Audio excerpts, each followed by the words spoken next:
Depuis Netanya, l'invité du Prime ce soir, c'est l'ambassadeur de France en Israël, Éric Danon. Bonsoir, merci d'être là. On va parler de la présidence française de l'Union européenne qui est effective donc depuis quelques jours et du dossier nucléaire iranien, puisque les discussions continuent pendant ce temps-là. Je voudrais qu'on écoute juste avant ce qu'a dit le Premier ministre israélien aujourd'hui à ce propos.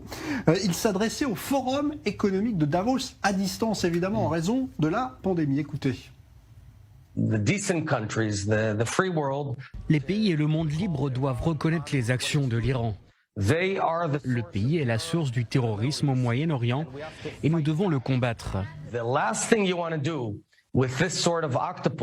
La dernière chose à faire avec une telle pieuvre est d'injecter des dizaines de milliards de dollars dans leur appareil.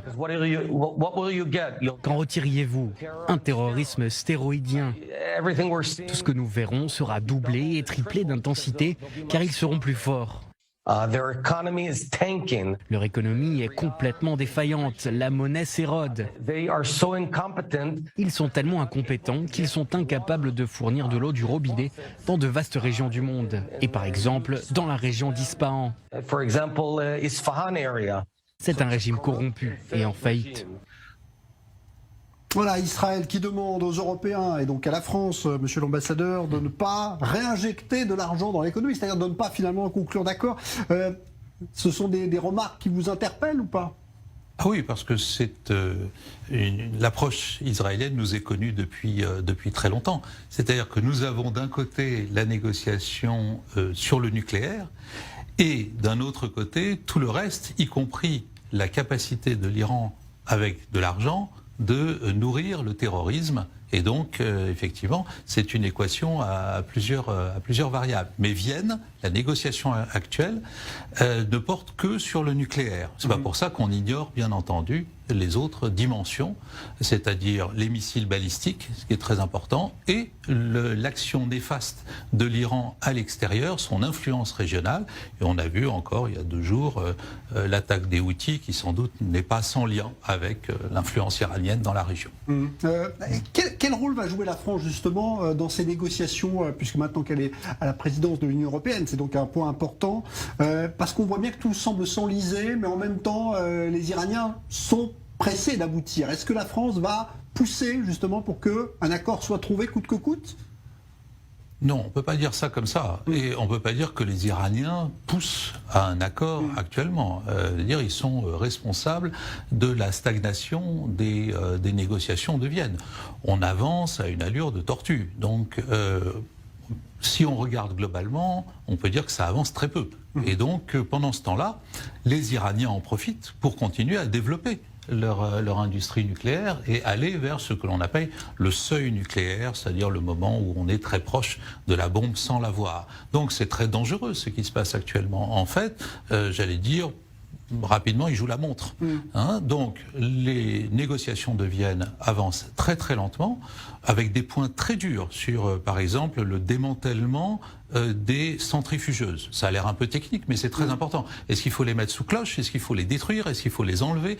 Bon, ça, c'est une négociation. C'est un point très, très, très difficile.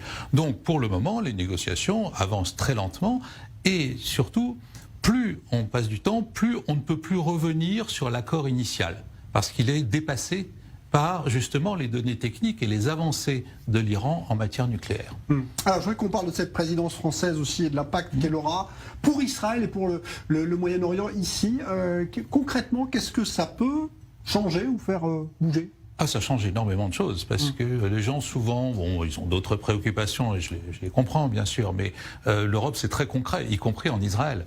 Regardez par exemple l'affaire de l'équivalence des passes sanitaires. C'est une négociation entre Israël et l'Union européenne qui a abouti. Rendez-vous compte, déjà c'est très difficile de se déplacer, mais si en plus il n'y avait pas l'équivalence des passes sanitaires entre Israël et l'Union européenne, ça serait juste impossible.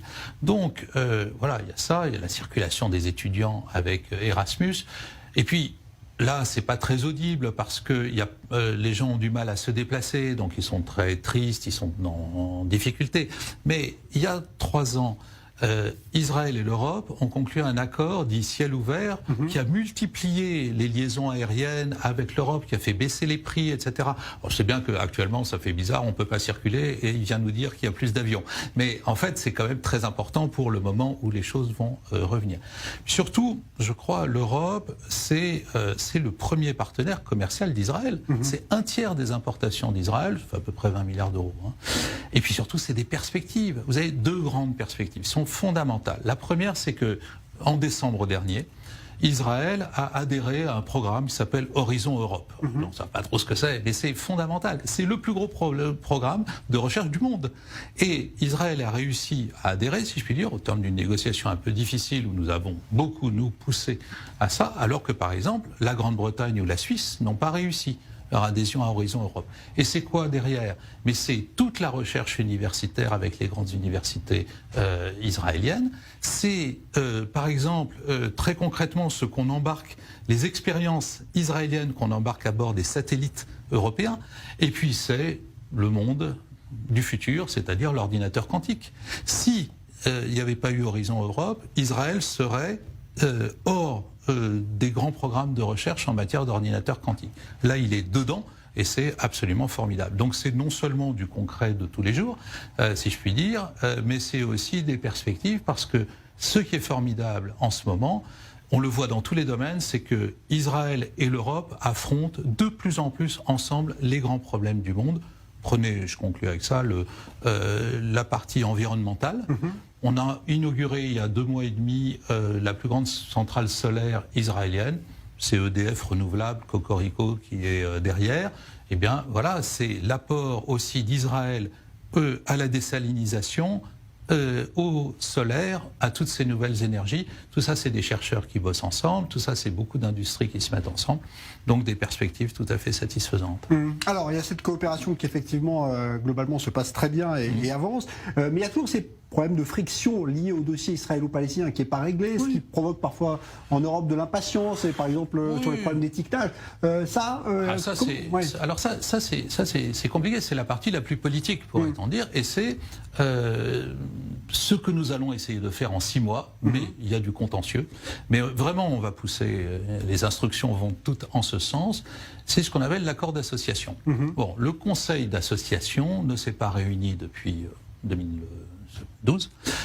Donc, il faut remettre les choses sur le terrain. Mais il ne s'était pas réuni à cause d'une affaire israélo-palestinienne, et il faut donc montrer que les choses ont progressé pour les remettre sur les rails. Or, nous avons des signaux, je dirais, un peu paradoxaux. Il y a beaucoup de choses qui s'améliorent entre ce nouveau gouvernement et les autorités palestiniennes. Il y a une reprise de contact déjà. Il y a une reprise de contact avec les visites, à Mokata, etc. Donc ça, c'est tout à fait positif. Il y a beaucoup de mesures qui ont été prises sur le terrain pour fluidifier la relation. Et puis, il y a encore des choses qui posent problème à l'Union européenne. Ce qui s'est passé récemment à Jérusalem-Est en matière de destruction d'immeubles, etc. Bon, des choses comme ça. Donc, c'est pas fluide, ça frictionne un peu. Moi, j'ai bon espoir pour que, enfin en tout cas, tout faire pour, que dans les 6 mois qui viennent, la dimension politique de la relation entre l'Union européenne et Israël s'améliore grandement. Bon, est-ce qu'il est toujours envisageable d'avoir une visite bon, il y a une élection en France, évidemment, donc ça c'est une échéance électorale qui va poser problème, mais est-ce qu'il est... Oui, je ne suis pas là autorisé, si je puis dire, à parler du programme des visites, mais je pense que nous allons avoir de bonnes surprises dans les semaines qui viennent. Bon, ben voilà, ça c'est une bonne chose. Ouais. Également, merci beaucoup, monsieur l'ambassadeur de France en Israël, Éric Danon, d'avoir été donc l'invité du Prime ce soir, au moment où la France donc prend la présidence de l'Union européenne pour 6 mois, comme le veut la procédure. On va maintenant se rendre à l'expo